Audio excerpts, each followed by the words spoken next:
लोमड़ी और अंगूर की कहानी। एक जंगल में एक लोमड़ी रहती थी। एक दिन वह भूखी प्यासी भोजन की तलाश में जंगल में भटक रही थी। भटकते भटकते सुबह से शाम हो गई, लेकिन वह शिकार प्राप्त ना कर सकी। शाम होते होते वह जंगल के समीप स्थित एक गांव में पहुंच गई। वहां उसे एक खेत दिखाई पड़ा। भूख से बेहाल लोमड़ी खेत में घुस गई। वहां एक ऊंचे पेड़ पर अंगूर की बेल लिपटी हुई थी, जिसमें रसीले अंगूर के गुच्छे लगे हुए थे। अंगूर के देखते ही लोमड़ी के मुंह में लार आने लगी। वह उन रस भरे अंगूरों को खाकर तृप्त हो जाना चाहती थी।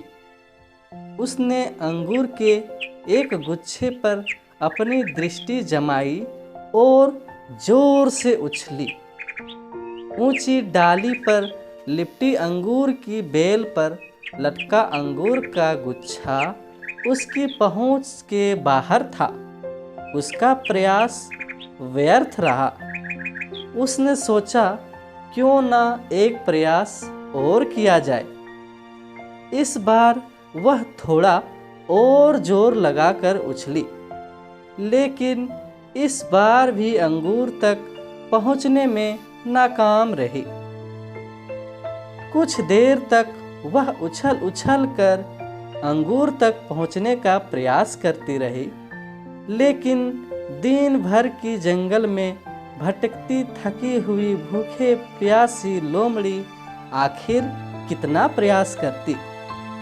वह थक कर पेड़ के नीचे बैठ गई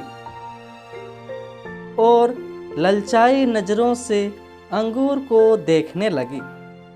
वह समझ गई कि अंगूर तक पहुंचना उसके बस के बाहर है, इसलिए कुछ देर अंगूरों को ताकने के बाद वह उठी और वहां से जाने लगी।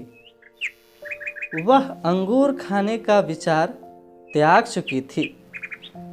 पास ही एक पेड़ पर बैठा बंदर उसे बहुत देर से देख रहा था। उसे जाते हुए देख वह खुद को रोक नहीं पाया और पूछ बैठा, क्या हुआ लोमड़ी बहन, वापस क्यों जा रही हो? अंगूर नहीं खाएगी? लोमड़ी रुकी और बंदर को देखकर फीकी मुस्कान के साथ बोली, नहीं बंदर भाई, मैं ऐसे अंगूर नहीं खाती, ये तो खट्टे हैं। इस कहानी से सीख, जब हम किसी चीज को प्राप्त नहीं कर पाते तो अपनी कमजोरियों को छिपाने या अपने प्रयासों की कमी को नज़रअंदाज करने अक्सर उस चीज़ों में ही कमियां निकालने लग जाते हैं, जबकि हमें आवश्यकता है अपनी कमजोरियों को पहचान कर उसे दूर करने की, सूझबूझ से काम लेने की और सफल होने तक अनवरत प्रयत्न करते रहने की। दूसरों पर दोष मढ़ने से जीवन में कुछ हासिल नहीं होता। हासिल होता है कड़े परिश्रम और प्रयासों से।